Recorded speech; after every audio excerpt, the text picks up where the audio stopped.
Welcome to Harlem Stories. I'm Robert Lazo, I'm Adam Feinberg. and in this episode, we're going to be talking about one of the landmark buildings in Hamilton Heights. The Hamilton Palace Theater, or otherwise known as the Hamilton Theater, it's on Broadway between 146th, well, the corner of 146th, and going along Broadway toward 147th. Hamilton Palace Theater is a fascinating building. It was originally built as a vaudeville theater. Now, this is obviously, we talk that our podcast is Harlem Stories, and this is actually one of those cool Harlem stories. So, I felt like this was going to be an interesting building for us to talk about a little bit more about. So it was built a little over 100 years ago. We're approaching the 110th anniversary next year. It was originally built as a vaudeville theater, and, obviously things had changed over the years. Today, I can say, it is now occupied, but in recent years, I can tell you the community outreach. Everyone I spoke to about this location, number one, they wanted a return of the old theater. It had decayed, and while the front building, which was originally the lobby, it's actually three lots. The lobby building, everyone wanted that to become a Trader Joe's. So that is clearly, at least not at this point, likely to happen unless they use the upper floors. But I doubt Trader Joe's is going to miss an opportunity, not to be on the ground floor. So I don't see that happening at this stage. But the building, at one point, it was obviously originally built as a vaudeville theater. It became an RKO theater. And this is one of numerous theaters that were built by Thomas Lamb around the turn of the century. And not only were there many of these theaters built by Thomas Lamb around that time, but there were many built by him in the neighborhood. So 135th and Broadway, there's an old building. It was actually caught on one of the original early films filmed by Thomas Edison, 135th and Broadway. It's now a pediatric center. It was actually used in, I forget the name of that movie with Denzel Washington, where he played the drug lord from Harlem. I know we mentioned it in our movie and TV episode. Godfather of Harlem? No, but that's actually based on the same characters. Okay. So the opening of that with Denzel Washington, where Bumpy Johnson actually was dying, was actually filmed in that scene. I will remember it, of course, after we're finished recording of. But that was an old film location. The old theater location, as is the building between 137 and 138.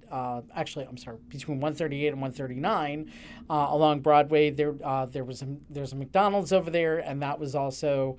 I think the McDonald's just went out, left with COVID, but there was a McDonald's there. I think the sign is still there.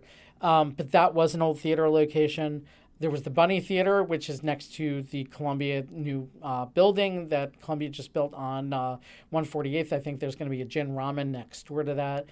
The Bunny Theater, it was a 99-cent theater, 99-cent store for a while.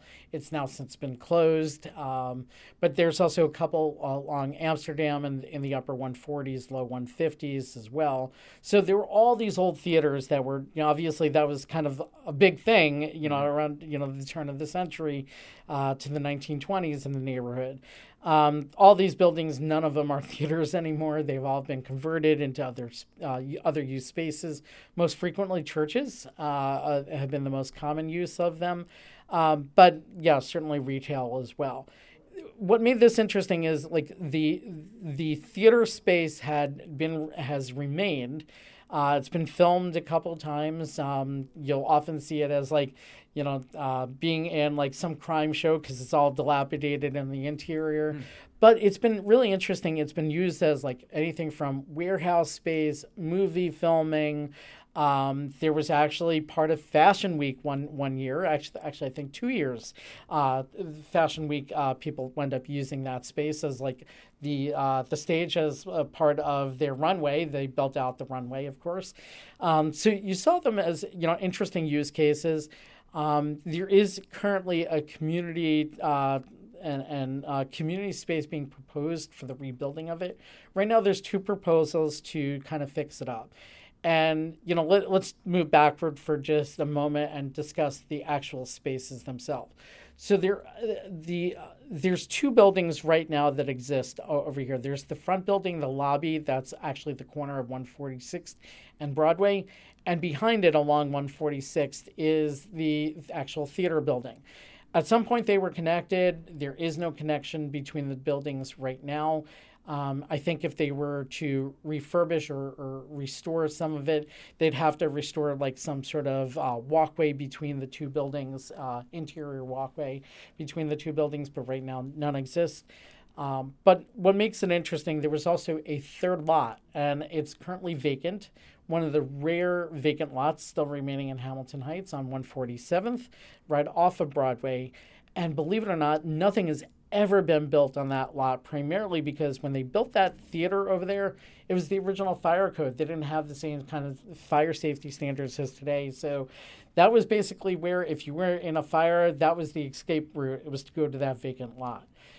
Nothing has ever been built on that since. So now, looking forward, in terms of restoration and current uses, right now, the main lobby building, you have a Spectrum Cable Company retail location, and there's now this German sportswear company called Snipes that just opened in the last month or two or so, and that takes up a good portion of the first two floors as they built it out. And, really, really cool use of space. Ideally, there's still floors above it. The space needs to be probably restored because the two buildings are landmarked on the exterior and they're not in great shape. One thing that's worth noting, though, in terms of that, though, is that the windows were along Broadway were designed to look like theater curtains going down. So really, really interesting shaped curtains, or windows, I should say, in the shape of curtains. Don't normally see that. So going forward, looking forward, what we're looking at now is there's proposals on there to build above the actual theater space and reconfigure the theater space for community use. And then on the vacant lot, also build another tower. So you'd have two towers adjacent to each other, mostly affordable housing, market rate housing as well. Those two proposals are being reviewed, and obviously the environment has kind of changed a little bit with COVID, so we're not exactly sure what they're planning on doing with the main lobby building, but what we last heard is they were thinking about making office space as well in the old theater space, and I guess time will tell what winds up happening of the space, but it definitely this very cool space. A lot of people are looking at it. If a Trader Joe's didn't come in, they were at least hoping to, have shared community spaces too for like nonprofits, and that could still potentially happen on the upper floors. And back in the day, wasn't that a discotheque?